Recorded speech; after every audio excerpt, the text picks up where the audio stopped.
it's Erin from littleslovelearning.com. And today I wanted to share with you some of the important foundational steps that your child needs to go through in order to become a strong reader. If you are trying to teach your little one to read at home, or you want to reinforce what the teacher is doing in the classroom, maybe over summer break, over winter break, or you just want to make sure that you know how kids develop with their reading skills, then this is the video for you. I am going to talk to you about 6 different areas of reading development that are all related and important so that your little one can become a strong reader. But I want to pull them out specifically so that you can see how they build on each other, but they're also related to each other so that you always know what you should be working on with your little one to help them become a strong reader. So let's dive in. The first foundational area that you want to be really solid is you want your little ones to know their alphabet. I have these free animal alphabet cards that you can use to teach your little one the alphabet. I will link them down below, but they each have an animal keyword that goes along with them. So our little ones learn the name of the letter, the sound that goes along with that letter, and we also want them to learn the uppercase and the lowercase letter. Now, some people might tell you that memorizing the alphabet is just a really basic skill and it's not super important to focus on, especially for our kids who are going into kindergarten. I, however, would disagree because knowing the alphabet, knowing the letters and the sounds that are represented by those letters is crucial for our little ones to learn how to read. And so this is an area that you can absolutely focus on at home. You can help your little one really master those sounds and say them clearly. I have a video about how to pronounce each sound clearly. I will link down below. But basically, you don't want to say B represents B. You want it to say B represents B. You really want to say your letter sounds super clearly. But you can absolutely work with your little one on memorizing the letters and the sounds that go along with those letters to help them be strong readers. The second area you want to focus on is phonemic awareness. I have an entire video series all about phonological and phonemic awareness. I will link it down below. But very briefly, phonemic awareness is the ability to hear and manipulate the individual phonemes, the individual sounds in spoken words. So for example, I want my little one to be able to hear a word and break that word up into its individual sounds. And I also want them to hear individual sounds and be able to blend it into a word. So let's do 2 examples. So I'm going to use a popper for this. So you don't have to use letters for phonemic awareness, but it's more effective if you do. So if your little one knows their letters and sounds, definitely include letters for this. But for this example, I'm just going to use a popper. Let's say I say to my little one, what word am I saying? B, a, f. Those are the individual sounds. They can pop. B, a, f. Blend, bath. They're going to blend those sounds into the word bath. But I also want them to hear a word and break it up into its sounds. So let's say I give them the word mat. I want them to say mat. A, t, mat. I want them to break up that word into its sounds. So blending sounds into word and breaking up a word into its sounds, which is segmenting, are 2 really crucial areas of phonemic awareness that you can focus on at home. Start right now. Even if your little one doesn't know their letters and sounds, start phonemic awareness. But if they do, great. You can use letters in your phonemic awareness practice and it'll be even more effective. So once your little one has number 1, their letters and sounds, and number 2, phonemic awareness, you're ready for number 3, which is when they're going to start reading decodable words and decodable books. If you're a parent at home and you don't have access to a full curriculum with lots of decodable books, then I want you to check out the Bob book series. This book series is usually pretty inexpensive. You can get it on Amazon. I know sometimes they have it at Costco. And these books are decodable. They will tell you what letters and sounds they're focusing on in each book. So for example, in this book, these are the letters and sounds that they're focusing on. As the books get more difficult, they'll also tell you any irregular words or high frequency words that your child would need to know to read the book. But they're a really good starting point.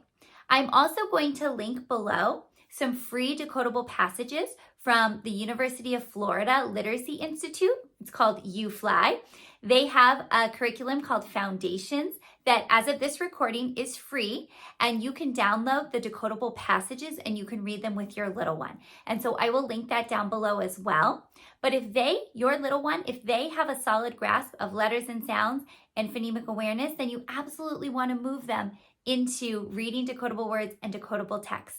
They don't need to know all of their letters and sounds before they start reading these. Like, for example, a child who just knows the sounds for M, A, T, and S, they can already read this book. So it's only 4 letters and sounds. So don't wait. Get them started reading as quickly as you can. So while you're working on steps 1, 2, and 3, at the same time, you're going to work on number 4, which is handwriting. Handwriting should be started right from the beginning. Proper instruction in handwriting is so crucial for our little ones. So we don't want them to look at a letter and try to form it on their own. We want them to know the exact strokes to form that letter. So handwriting instruction is so crucial. I am really passionate about handwriting, and especially having parents help with handwriting, because it's very difficult as a teacher, if you have 19, 20, 21 students or more, to watch all of your students all the time with their handwriting. So if we can have parent support at home working on handwriting, that is going to be so key. So one of the tips that I like to give is little pencils for little hands. If you have a little one who is working on their pencil grasp, you want to make sure that they have the correct pencil grasp. These little pencils are really helpful so that they're just using their thumb and pointer and they're not gripping the whole pencil or holding it in like a really awkward way. We want them to have correct pencil grasp. So these are great. I also really like small dry erase markers. I don't like those big chunky ones because that can be really hard for little ones to grip, especially if they don't have great fine motor skills. They're pretty heavy. So try to get the thin, small ones. That's going to be really helpful. And any instruction in handwriting should include explicitly showing how to form these letters and using cues and prompts so that our little ones know that we don't want them ever to start from the bottom. We always want them to start from the top.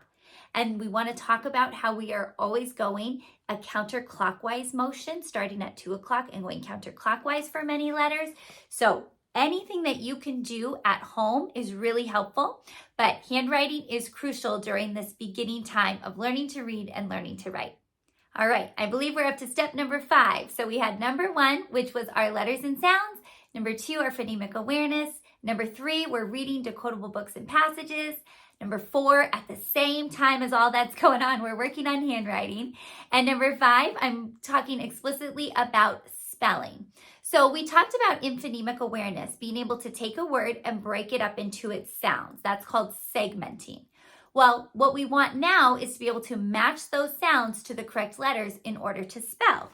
So I have these free mats on my website. I will link it down below, these sound mats. But basically, we're going to teach our little ones that we want them to hear a word and break it up into its sounds. So most of our students are going to start with really simple 2-sound and 3-sound words. So this is a 3-sound mat. I do have some 4-sound mats as well. But they are going to say the word as they pound. So let's say the word is top, top. Then they're going to break it up into its sounds by touching the fingers where the dots are. T, ah, p, top. But now they have to figure out which letters go with those sounds to spell the word top. So they would say, okay, T goes with letter T, ah goes with letter O, P goes with letter P. And now they have spelled the word top. So these mats are really helpful for spelling. What research has found is that it's pretty common for students to be able to read words that they can't spell. But if a student can spell a word, they pretty much can read that word. There's not many words that a student could spell, but they couldn't read it. So that's why it's really important to work on spelling. We as teachers like to say that if a student can read a word, but they can't spell it, they don't totally know it yet. We really want them to have both reading it and spelling it. So these mats, like I said, are free, are really helpful to help your little one work on spelling. All right, we've made it to area number 6. And that, of course, high frequency words. This is a big topic when learning to read. You might know them as sight words, and you might have thought that sight words have to be memorized because maybe they're phonetically irregular, so all we need to do is get kids to memorize this list of words and then they're going to be great readers. Well, that's not actually the case. We don't want to give kids a list of words to memorize, call them sight words, say, memorize these words and you're going to be a great reader. It's not how it works. What we want is we want to show our students and our kids at home these really high frequency words, so they're going to see them all the time. So we do want them to know how to read and write them, but we want to show them what's different about the words by using something called the heart method. So here's an example of an irregular word. We know it's the. TH is representing V. That is a pretty common phonics skill. However, if your little one is in kindergarten, they might not have learned that yet. So if they haven't, you could put a heart over it. I like to teach the word the after I've already taught the TH digraph, so that's why I don't have a heart here. But this E represents so that is definitely going to be a heart. The.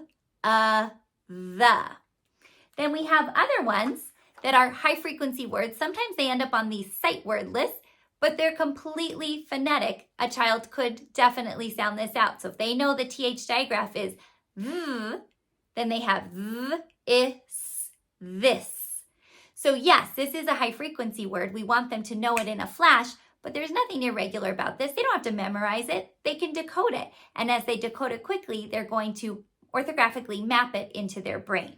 So heart words are really important, but they're not as important as learning the phonics skills. So I never recommend to parents or to teachers that they should focus more on heart words, that they should give their students a list of words to memorize. Yes, these words are important. They're high frequency. They're going to see them all the time, but so many of them can be decoded. For example, this is always on a list. At. They don't need to memorize this. They can just decode it. But for the ones they do need to memorize, because let's say they have an irregular sound, like this one, what? They don't have to memorize the whole word because they already know WH represents W and T represents T. They just need to learn that irregular part, which is the A is representing W, T, what. So high frequency words, yes, they have their place. Yes, they are important, but I would focus on the first 5 areas first, making sure they have that solid, and then you can absolutely introduce these high frequency words and anything that's irregular. Just make sure you point it out using the heart word method. All right, so here's a quick review of those 6 areas I think are super important for foundational reading skills. We have letters and sounds, phonemic awareness, reading decodable texts and books, focusing on handwriting all at the same time, spelling, and then those high frequency words. I think I have videos about all 6 of these topics that I've previously done on this channel, so I'm going to do a lot of linking below. So if you want to learn more about any of these 6 areas, look down below for the links so you can watch videos that are more in-depth. This was just a quick overview, but I have lots of in-depth videos for these areas. If you have any questions about teaching your little one how to read, please reach out to me. You can comment down below in the comment section, or you can find me over on my website, which is littlesoflearning.com. Until the next video, I hope you have a great day.